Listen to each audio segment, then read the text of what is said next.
Good morning. I'm Sherry Blanton. I'm a Southern Gardener and a member of the Calhoun County Master Gardeners.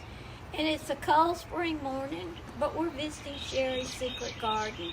And I'm welcoming you into my backyard and hopes that the wind will let you hear me talk. And we're going to go right in.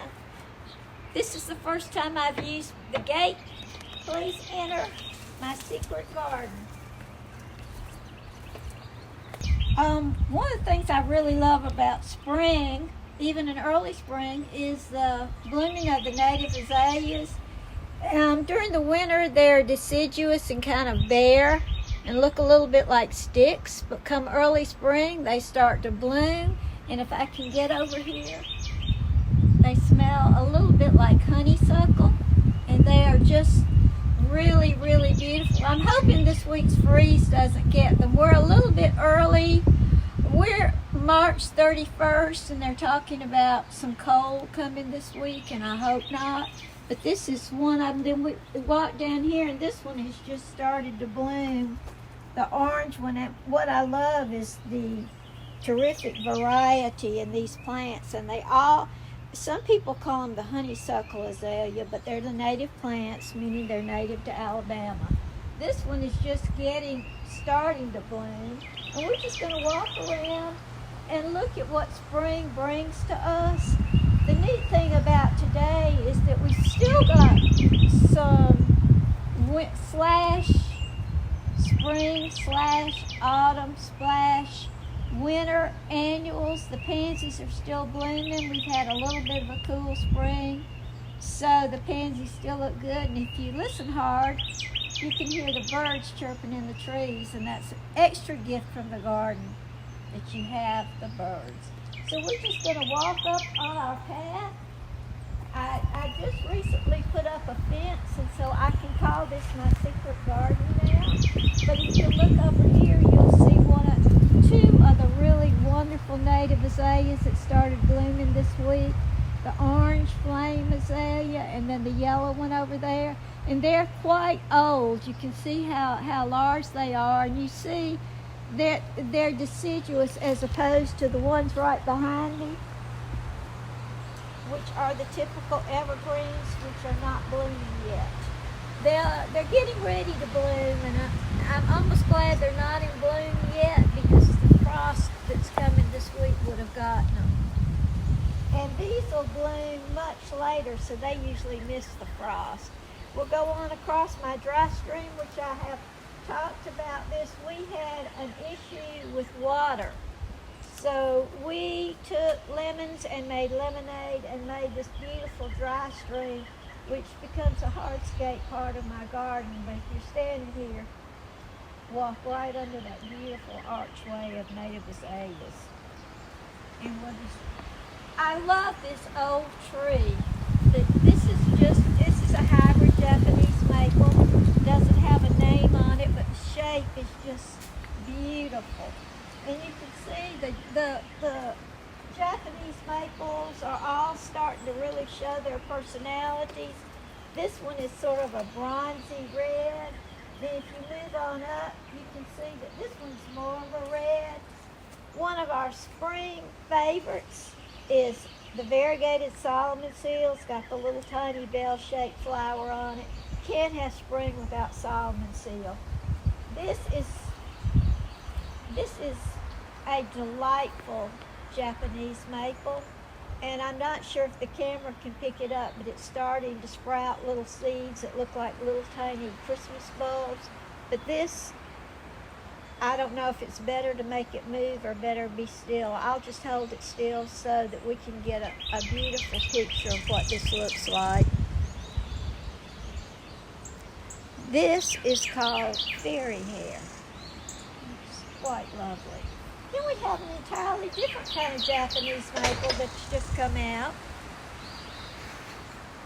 And you notice how big the leaves are, and I'm sure it had a label on it at one time, and I could tell you what it was. Actually, for those of you who'd really like to know what this Japanese maple is, it's called Orange Dream. It's not very orange right now, but I love the chartreuse leaves. another Japanese maple coming out with some reddish foliage on it that's quite beautiful. Gardeners have a term they use in the early spring. It's called spring ephemerals. And that basically is a spring plant that comes out early spring, and as soon as it starts to warm up, they just disappear. One of those is right there. It's an epimedium. We can't crawl in there to take a picture of all the little tiny flowers. It's also called barrenwort. It's very underused around this area, but it is a dear little plant. When it's here, I know it's spring. I'm hoping we may find one a little bit closer.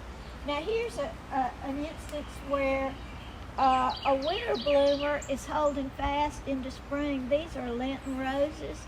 I'm going to try to hold up the picture so that we can zoom in on it. But we've got this beautiful white one, and then right next to it is this gorgeous red one.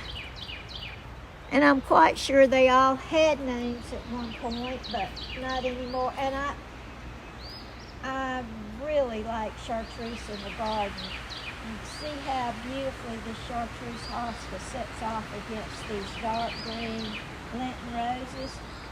I'm very worried about the hosta coming up this weekend, and by the time you see this, we'll know whether it was a bad weekend or a good weekend. But they're saying now 32, and the tender things may really take a bite.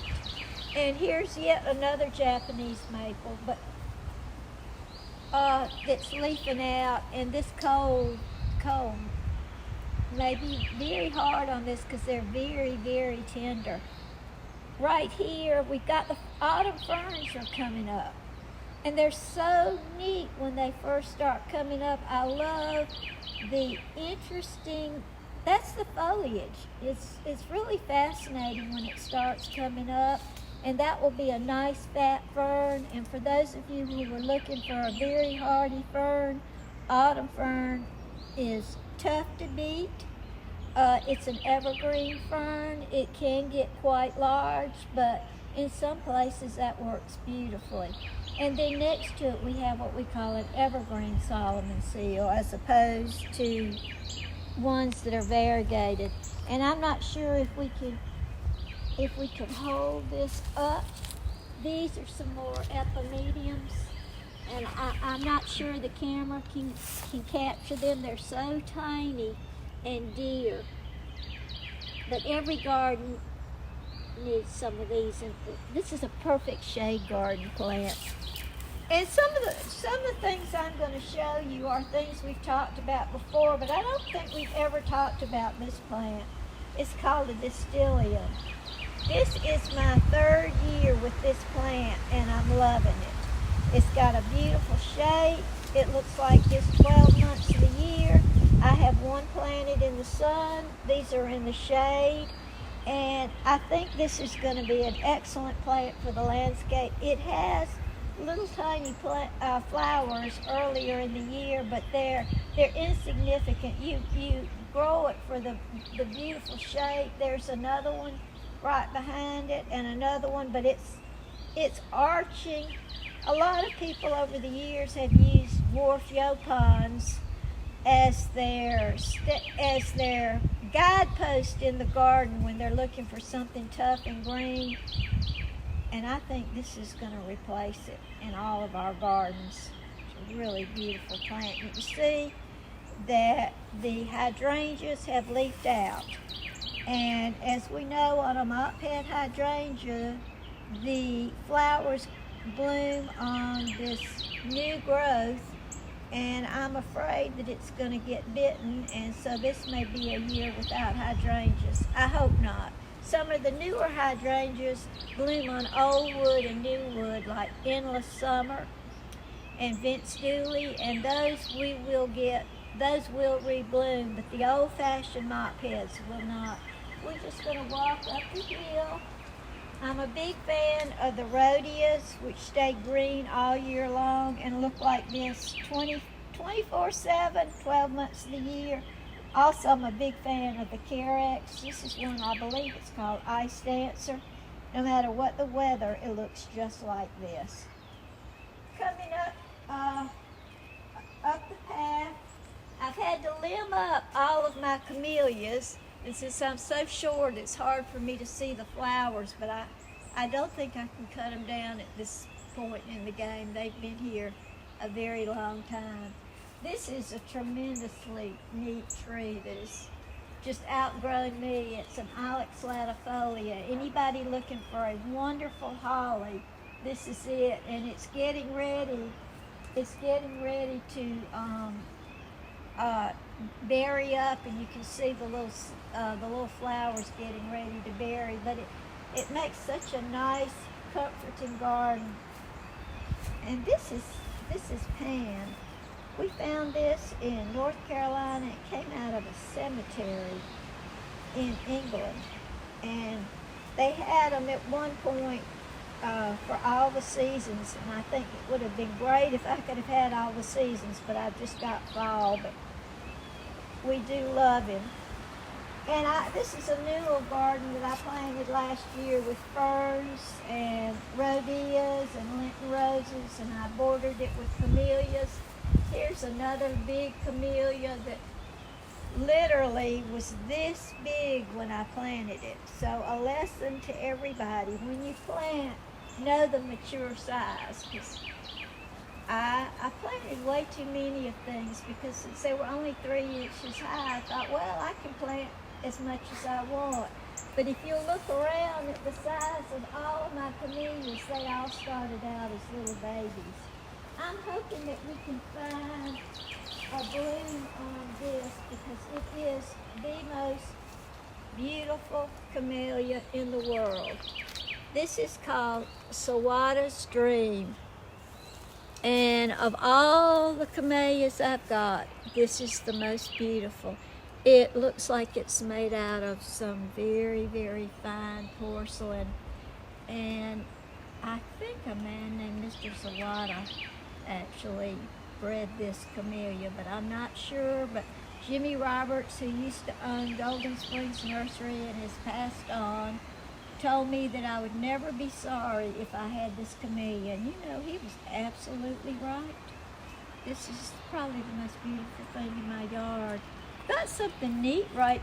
You can see the size of the camellias, and here's something really neat that's just started to bloom, because it knew y'all were coming over. This is also I got from Jimmy Roberts, who never met a plant that wasn't wonderful. This is called a spider azalea, and if you look, the foliage is not like on a typical azalea. Here's a typical azalea leaf right here, and then you can see the difference right here. And look at this little bloom right here. It's just dear as it can be.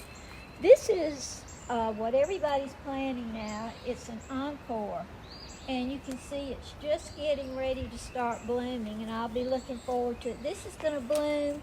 This is a repeat bloomer.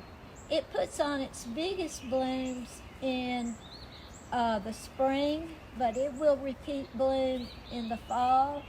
And I do keep it clipped back because they can get huge. We're going to just kind of double back, because I want to show you. When we moved in this house 48 years ago, I planted this azalea. And so this will be year number 49 for it to bloom.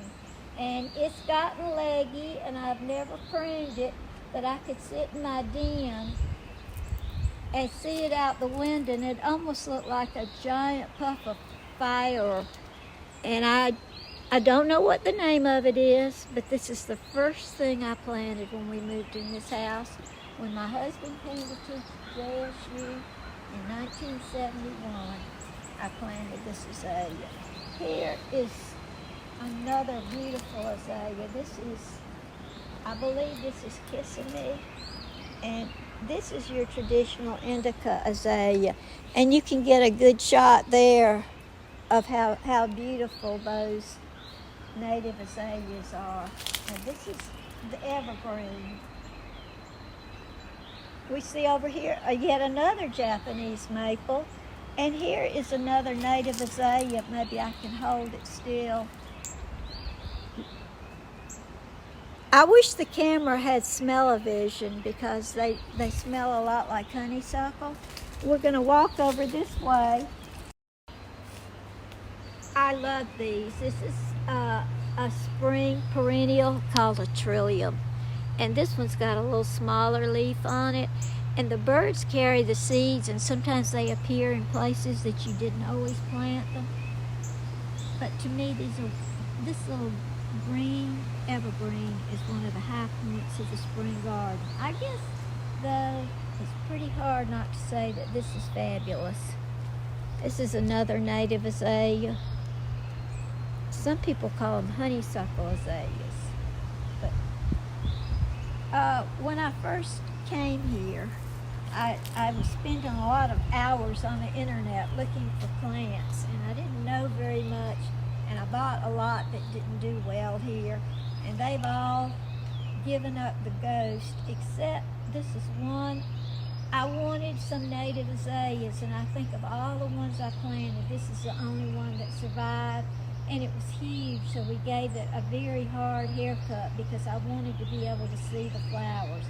I don't know that I can recommend that to you. I'm going to watch and see how it recovers. Here is just your regular, I believe this is an encore azalea. And it's got a little strip of pink down in it. I don't know if I can find one that has it's just little dot of pink. And then this is your traditional spring azalea, which is quite beautiful. And here is that first trillium I showed you was tiny. Here is a typical trillium that you might see in somebody's yard. It's real. It's a very special plant. And when I come out and find the first trillium, I'm so excited. This big thing is called LA peppermint.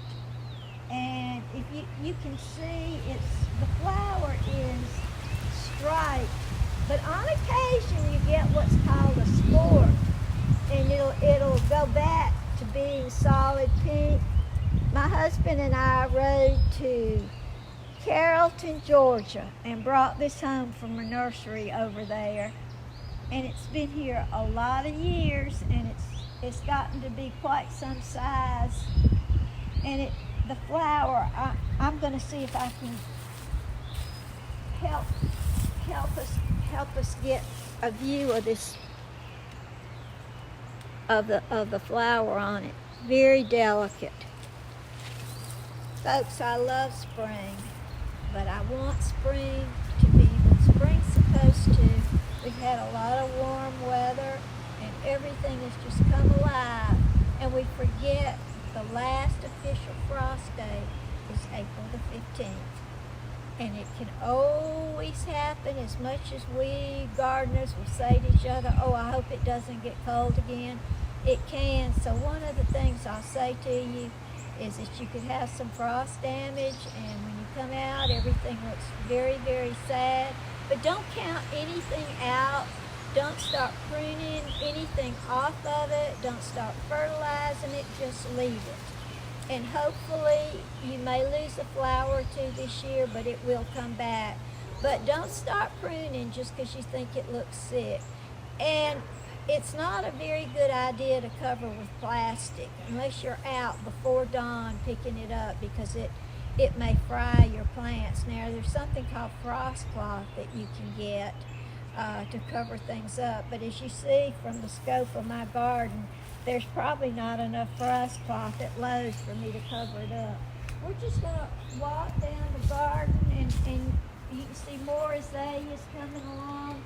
This, I don't remember what the name of this azalea is, but it's just, some of these azaleas are probably 30, 35 years old. Right here is another example of how a winter camellia is surviving into the spring. This is R.L. Wheeler, and it's probably one of my favorites. It's got a huge bloom on it. You can see this is a sizable bush. This is what happens when the leaves get kind of crunched. The blooms get kind of crunched.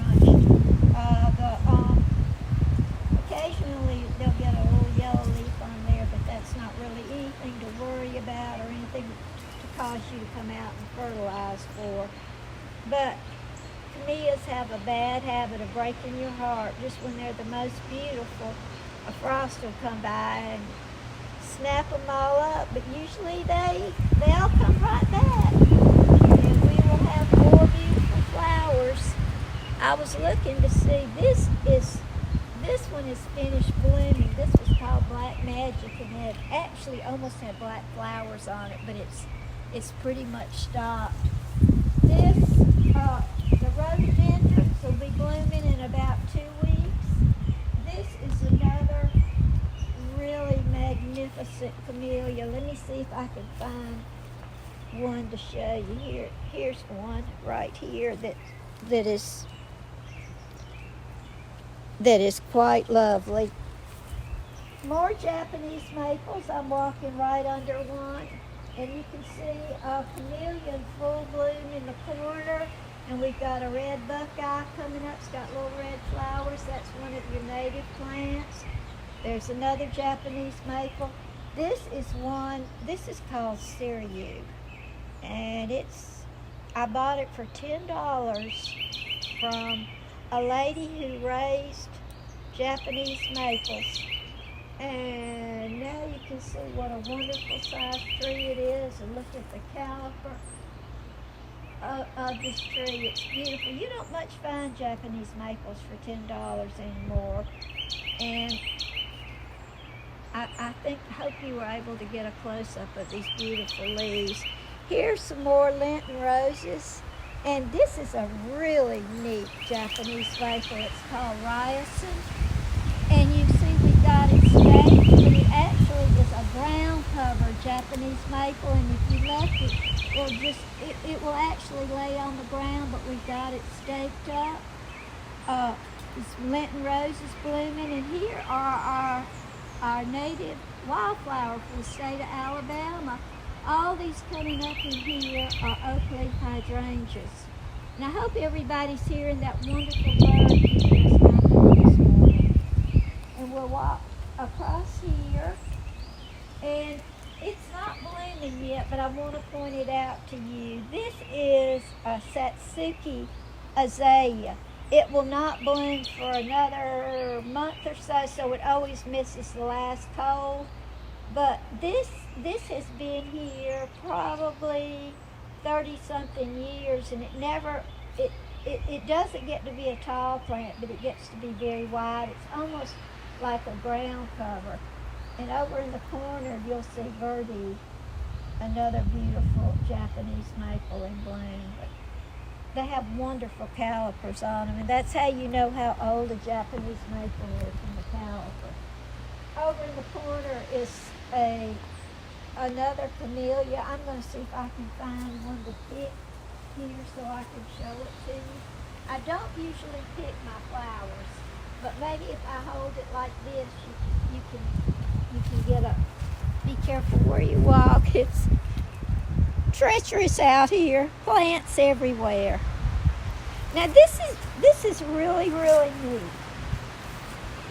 The Japanese maples put off little babies, and they grow up, and they will actually grow up to be trees. One of my friends dug up probably 100 of them, and every one of them is a little tree. So that's kind of an extra gift from the Japanese maples. Here is, my husband calls this the chandelier plant. This is a Japanese pieris, and he calls it the chandelier plant because of the way that the little flowers sort of drape down. I've got a great big one in the front yard, and I hope you were able to get to see a picture of these tiny little flowers. Now, I did cut this one in half, as an experiment because it had gotten so big I couldn't walk under it. And I'm going to try to do better about not letting things overwhelm me so that I have to look up to enjoy them. And if you can see, beautiful blue sky. That's the beautiful chartreuse one there is a Anniston-Calhoun. In the wintertime, it will have red bark on it, and there's a beautiful Orangeola maple there. And over there, the Mahonia has just finished blooming, and you can see all the Lenten roses that have come back. And right here, we have a camellia called Judee, Judee, so I always say Judee.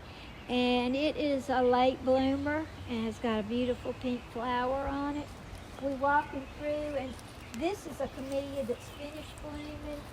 This is a native azalea that has not ever bloomed for some reason, so I'm not really sure what it's going to look like. And this is a really, really beautiful Japanese maple right here. I love this very, very fine foliage. And I tend to buy a lot of these and realize that I had a lot of the same tree because I didn't know what my trees were labeled.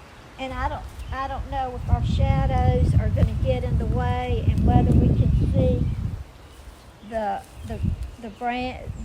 trunk and the branches on this tree. It almost looks like a sculpture. And we can see that the George Lindley Tabor is starting to bloom here. You can see the beginnings of the blooms. And I put a Lady Banks rose on this tree, and I'm hoping that it makes quite a display. See, the pansies are still blooming because it hasn't gotten really hot now, but as soon as we have a hot day, they'll all go on strike, and I'll have to take them up. And if you stand right here, you can just look out and see, you can see spring at its finest. The white up against the Anniston-Calhoun, up against, we've got a pink encore azalea starting to bloom, and the yew is putting on its spring foliage. These azaleas right here, excuse me for turning my back on you, came out of my mother's yard. So these she rooted in her yard, she propagated them, brought them from South Carolina to me, and I planted them, and they've been here 48 years. They've had a little bit of a haircut, but it's a little piece of my mother in the garden, and I always tell folks, save a little piece of somebody you love's garden so that when you walk outside, there's a little bit of that person in your garden. When I walk out here, I think of Jimmy Roberts, who was a master plantsman because I got so many of my plants from him, and I think he's probably proud of what I've done with them. This is another beautiful Japanese maple, and I like Carex, and this is called Splendor. It's a magnificent evergreen. I've got it in a half keg, half whiskey barrel, and it looks like this all year long. It really, really is a spotlight in the yard. Then more of the Japanese maples that have just come out. And as I said, when I would go into the nurseries, I'd never remember what I had because I'm old. And so I ended up having probably a lot of the same one, but since I love them, I don't really mind. And right here, you can see George Lindley Tabor is beginning to bloom. We just got a few flowers on it, and I don't know if the camera can pick up that viburnum that's getting ready to bloom. It comes out kind of almost a chartreuse color, and picks up and turns to white. Now that one had gotten huge, and I cut it back. Don't be afraid to clip something if it's outgrown its space. Plants are very resilient. If you clip them back at the right time of the year and do it correctly, they usually come back. But this will be a solid show of camellias. Let's see if I get down here and see if I can get this one to get a limb to come up so that we can see what it looks like. There we go. And this is you see this one a lot in our county. I collect Japanese maples. Most of the people who know me know that I do that. And they're all going to come in. I told my husband, I said, everybody has to come in tonight because I can't risk 35 degrees on these babies. And if we're walking this way, many of you have been in my garden, remember the hosta farm, and it's just showing its colors. And I've been out here repotting them all, and I left my soil out, and I'm gonna see who needs soil in them. I'm glad I hadn't fertilized them, but they're all out, so I'm really hoping it doesn't get as cold.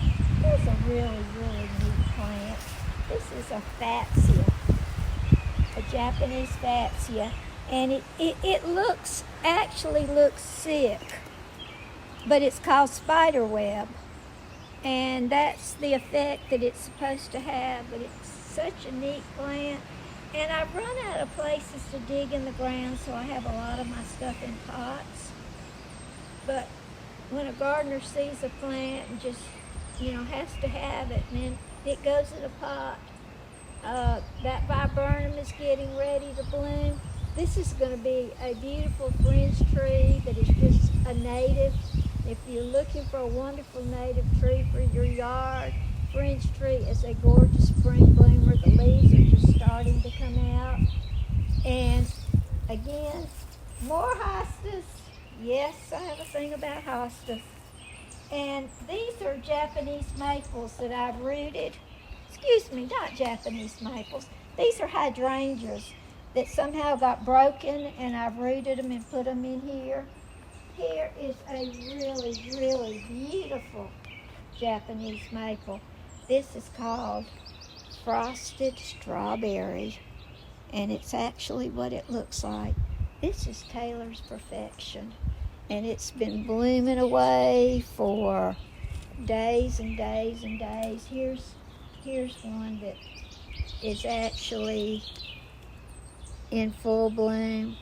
So, a late bloomer. If you play your cards right, you can have a camellia start blooming in your yard the 1st of October, and will bloom until, let's see, it's April. These will probably bloom another couple of weeks, and that's a really long planting season and growing and blooming season for an evergreen shrub in your yard. Longleaf Botanical Gardens is going to have their plant sale. I'm not going to give you the exact date, because if I do, I'll get it wrong. You can check their website, and I know they have a lot of fabulous camellias if you're in the mood for a camellia right now. You can always be in the mood for a camellia. I thought this one had died last year because all the leaves fell off of it, but it didn't, and I'm happy. We're just going to walking through the hosta farm, and here we see the gardenias coming along in here, and more Japanese maples. I do have, this one is just, I'm going to actually pick this one up. This is called Hub's Willow, and look at the little tiny leaves on it. Almost looks like a little willow tree. You can tell that I like the ones that have the little tiny leaves on them. That's how come I have a lot of them that are the same. I especially like the little, what they call the dwarf trees that don't get very big. This is Pixie, and has a nice larger leaf on it, but it's going to stay small, and eventually some of these, this one is called Tamahimi. Yep. And whenever you see those words, you know that it's going to be a baby one. It's going to be a true dwarf. You can see these little tiny leaves that are coming out. And I love a chartreuse hosta. I love anything chartreuse in the garden. But this is almost yellow. I wish I could put a great big canopy across my yard tomorrow. I think it's actually tomorrow night, but we just hope everybody is hardy. This one is I believe called Jack. It's got a tag on it, so whenever there's a tag, I'm good. This is Jake's red, and it's going to open up to be bright red, but even the blooms are beautiful. It's got so much character, and this is going to be an endless summer coming along. And we'll walk back around here. These will all be white azaleas, but maybe you can just look out at all the different colors of azaleas mixed in with the maples. I understand how people want and encourage gardeners to plant native plants, some maybe all of them or a portion of them.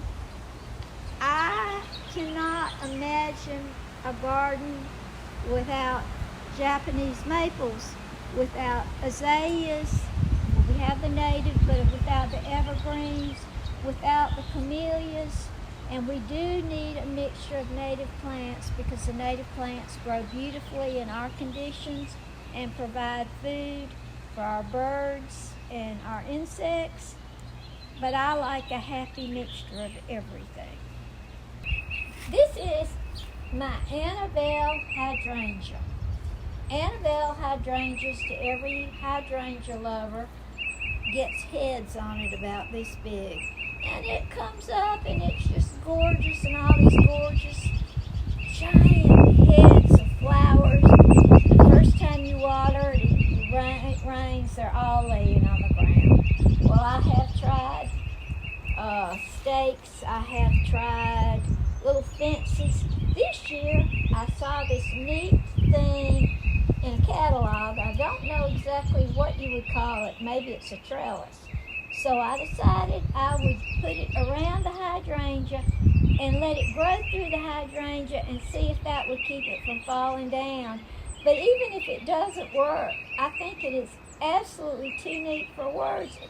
They're just sticks that have been woven together, and I think it's a little bit of an art piece. That's another thing that you can do in your yard. Put things you like that make you happy. Because for most gardeners, we're out here more than we are in the house. Hey, I don't care about my house. My husband will tell you that. If there's a way to come out in the yard, I'm going to do it. You know, I'll just say, Jean, my husband is Jean, my ever-patient spouse. I can't be in the yard and in the house, and I'm going to pick the one I love, and that's the yard. But I love to experiment. These are all something that has really multiplied. It's not quite plant span, but it's getting there. These are going to be tiger lilies with, how big orange flowers on them, and they're beautiful. Okay, this is something so neat. This is a smoke tree, and I don't know if you can get up to see how gorgeous it is. I really wanted it, and I didn't have anywhere to put it, so now it's in a pot. I hope it's going to be happy here because I'm not sure. It gets to be quite a big tree, and I've seen them and admired them and thought, I need to have one. Normally, if you put something in a pot, it doesn't get as big as it does in the ground, so I hope at some point it will forgive me. I also like to collect heucheras, and they're starting to come out, and they're neat because the leaves, they're grown for their foliage, and they're neat because there's so many different colors. Here's something I got last year, and it was a little bit too cold for it. It's a pineapple guava. I saw it at the beach. You see some of the leaves have gotten bitten. You'll probably hide this. This is a neat little thing. By the way, if you're looking for neat things, Blooming Miracles has them. You don't have to ride all the way to Birmingham. All these things came from Blooming Miracles. This is a peach tree bonsai that Dave Dubose made out at Blooming Miracles. And I just think it's the dearest little thing. It's a regular peach tree, but it's a bonsai. But I do believe in supporting local nurseries where people grow the plants, know the plants, can give you advice, can help you pick. This is not an aspersion on the big box stores. I just like a family-owned nursery where people will help you and tell you the ups and downs and the ins and outs, kind of getting an education. This is my pitcher plant gardens, and y'all have seen this before in bloom. They're going to look like this, and I just spent the last 2 days deadheading it because I wanted to cut off the old ones before the new ones come out. These are going to be blooms. But another great thing that spring brings, and we're going to actually get in the shade right here, is clematis. I've had this one a really, really long time, and it's quite beautiful. It probably would like a bigger trellis, but I don't want to fool with it anymore. Here's another native azalea that I think came from the botanical gardens. Also, Tree Amigos is going to have a plant sale on April the 10th at Cane Creek. And we'll have a lot of native azaleas, and a lot of my plants came from there. So between shopping locally at a local nursery and coming out to support Longleaf Botanical Gardens and the Tree Amigos program, that sale will be at Cane Creek Community Gardens on McClellan. You can get enough plants to fill up your garden. And plus there'll be a lot of great people there to help you, give you advice, tell you what does well here and what you will enjoy growing, because like other master gardeners, we grow these plants and we know them and we love them. And we walk through, and again you're going to find more Japanese maples with the finely dissected leaves, and this is just a magnificent pansy called Sherry's Blotch. So now you know why that's in my yard.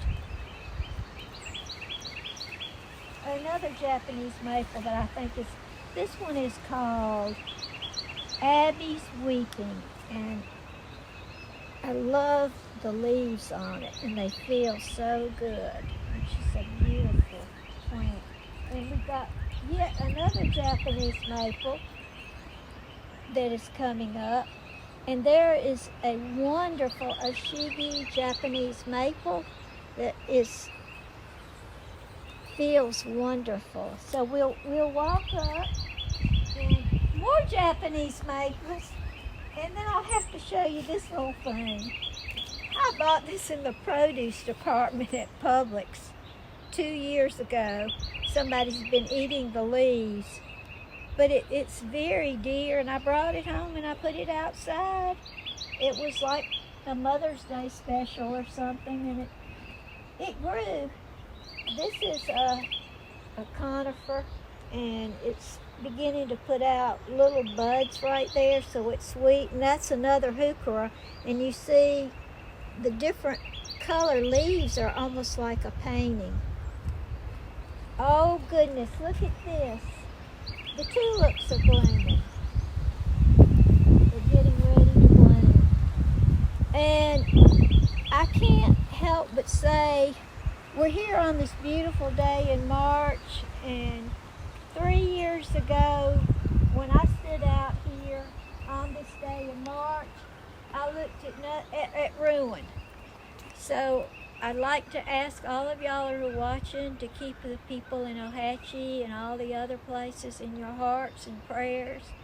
They've suffered terrible devastation. They're going to need our love and support. I didn't have the kind of damage they had, but I know that the sadness that a tornado can bring is overwhelming.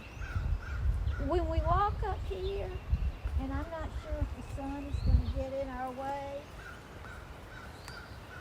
but from there back, the tornado took every bit of this, and I call this my rebirth garden, and I wrote about it in my column in the Anniston-Star, and that's my rebirth tree. And my damage was not great, but it hurt my heart, and the trees that were here were probably hundreds of years old, and they were so big they ended up in the yard across the street, and I decided that I could rebuild my garden, but I'll never forget what that tornado did in just that few minutes. My heart really cries right now for people who've lost their families, lost their homes, and let's keep them in our thoughts and be generous and kind in helping them get back together. This is my Japanese maple garden.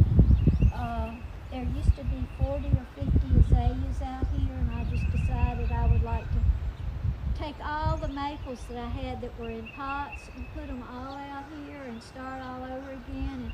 And once I had the maples, I thought, well, they're kind of lonely. Let's add some friends. So we added some drift roses. That is a pink pearl azalea. That's another treasure from Jimmy Roberts' nursery that is just beautiful. Most of these Japanese maples came from Blooming Miracles. As a matter of fact, I think they all did. And every yard needs a Japanese maple, or 2 or 3 or maybe 4. And if you can pan up, you'll see the bloodgood that everybody knows. Look at that blue sky with the beautiful maple. And the dogwoods are starting to come out. That's another Japanese maple. And my pine trees are still standing, made it through last week's storm. The tall thing in the middle, right there, that tall thing, is a little gem magnolia. It was supposed to be 12 feet tall. Look at it. It's bigger than my house. But if you can get a shot of this gorgeous Japanese maple up against that dogwood tree, and I see I've got a limb in my dogwood that looks like it's trying to expire. Spring just gets your heart beating, and there's been something written that the April is the cruelest month because so much of the world is coming alive, and if you're not happy, it can be sad for you because the rest of the world is coming alive and you're not. But for some reason, if you're feeling sad, I don't believe it's the cruelest month. I think it's a month to rejoice and be happy. And we've been in this horrible pandemic for a year, and most of us have been in the house, and we've been stuck, and we've been sad, and we've been eating cookies. I say, come outside, world. Plant a tree, plant a pansy, plant a dogwood, plant a daffodil, plant some pansies, feed the deer. They're hungry too.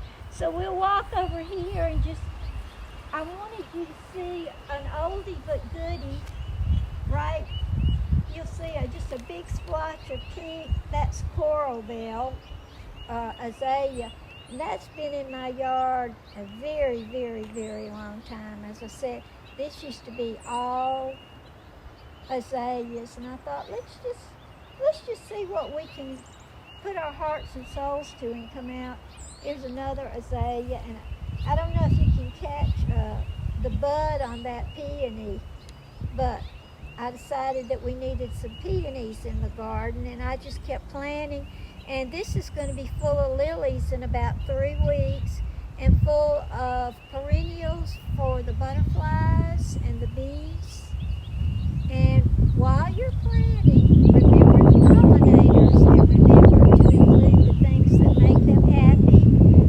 We need pollen, we need nectar, we need bees, we need butterflies, we need our birds. the circle. So although I have a lot of trees, I also have a lot of things mixed in here so that I can have a lot of butterflies in the summer, because the garden is not the garden without butterflies. And here are my little violas that I planted last, probably October 22nd. And these guys are still going strong. And hey, what about a daffodil? Let's see, here's a really, really pretty daffodil. We put in about 100 daffodils in here, and then we put in a lot of crocuses. I don't plant a lot of tulips because tulips are really an annual, so I give them a spot in a pot because they really don't come back. But I like to enjoy them at least one time, whereas these daffodils will be here long after I'm gone. Y'all can come visit my yard and see the daffodils.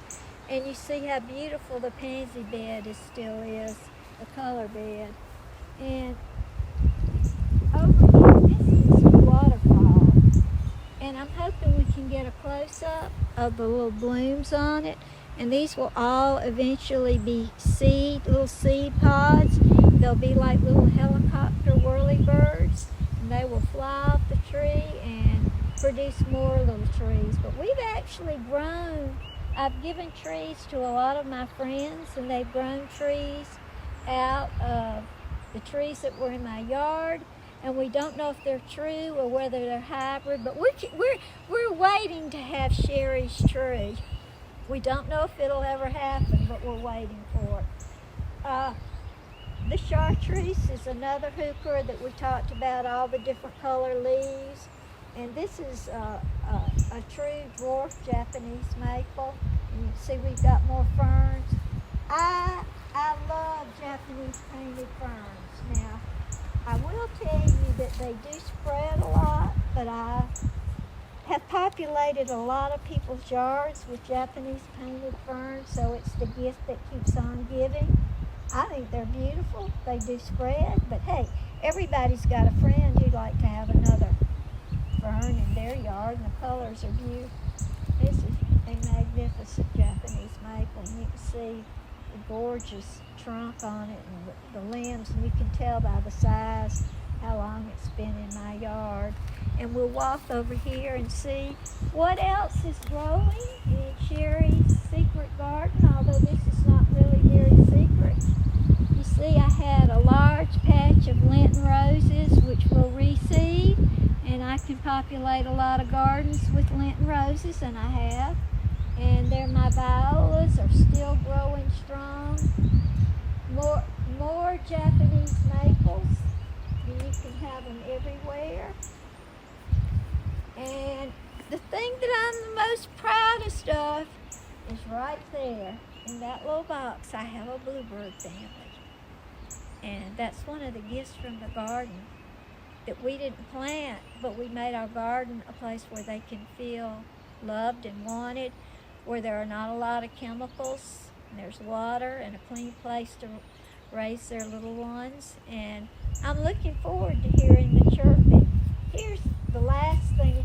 Try not to look at my black car, which is now yellow, but I'm going to get this because this is probably one of the neatest things that I grow. This is a nepenthes, which is a kind of a pitcher plant. And these are the pitchers that they grow. And what happens is they've got nectar around the edges, and it attracts the little insects. And they fall down in there, and through chemical processes become the food that this plant uses to survive on. And although it is a carnivorous plant, I do not feed it a Chick-fil-A breakfast sandwich. You don't put anything down in here except what it gets from nature. And these pitcher plants do not like fertilizer. So if you decide to get one, just let it feed itself. And it's so neat in the summer because it'll be covered with little growths like this. And when people come in my yard, this is usually the first thing they ask about. What's that? I say, oh, I love it. It's an nepenthes. And my pansies are still growing beautifully. And as soon as it warms up, they will retreat. And I'll replace them with some pollinator plants. There's going to be salvia and a lot of salvia. Anything that the bees and the butterflies like will be out here. And in the background, you can hear my wind chimes. I understand they're supposed to make you feel better. But down through here, got more heucheras. We've got one of the real nuisances of the world here. Anybody ever tries to offer you some chameleon plant, tell them you don't want it. I've dug it up maybe 20 times. That's probably an exaggeration. I probably dug it up 40 times. And it still comes back. And this is a sedum that I just got. And sedums are great for Alabama in the summer because you don't have to water them as much. Some of these other folks like a lot of water. And let's close with Harry Lauder's walking stick. This is a unique tree. It's called Contorta filbert. And I'd rather show it to you now than in the summer, because in the summer you can't see all this gorgeous contorted limbs and the little catkins that grow on it. It does not produce filberts that you can eat. They're ornamental filberts, and sometimes I might have one or two on here. And in the summer, this is just going to look like another big green tree, but in the winter, it looks like almost a mass of snakes. I know some people wouldn't want to hear that, but I bought this for my husband for Father's Day probably 30 years ago. I had no idea what it was. I saw it in the nursery and I thought it looked, hey, that is neat. And look at it. This is the neatest thing in my yard. That's the second neatest. This is the first neatest. Anyway, I thank you for sharing your time with us, and I thank the library for coming out and visiting with us this morning and taking a little stroll through Sherry's garden. It's my paradise, and my hope for the future are all these plants. And in the background, you can probably hear my white puppy barking because we're in her territory. But she's glad to have you here too, and she likes the plants. She likes the birds. She loves the butterflies. She even likes the bees. I hope she never catches one. But please come back. Maybe we'll visit again in the next season. Otherwise, I'm at the library once a month, and we'll be talking about something fun every time I'm there. Please join us, and hope you had a good time today. I did.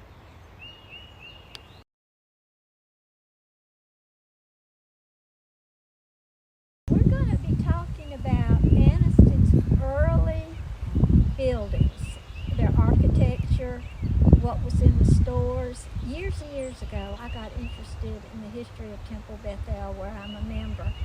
And I started researching the history of the temple, and I discovered that at one point, most of the stores in downtown Anniston were run by Jewish merchants. And they were in the old buildings, the Saks store, Runs, where Griffin's is, Berman's, the Peerless. There's Ullman's, actually, that was the old commissary for the iron business.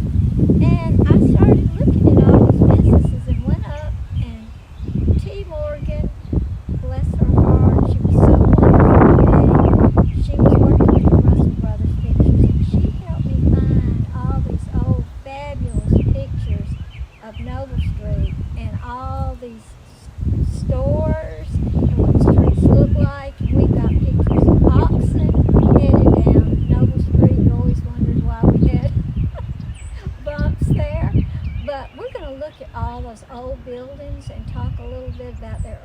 history, even about what used to be where the Classic is now.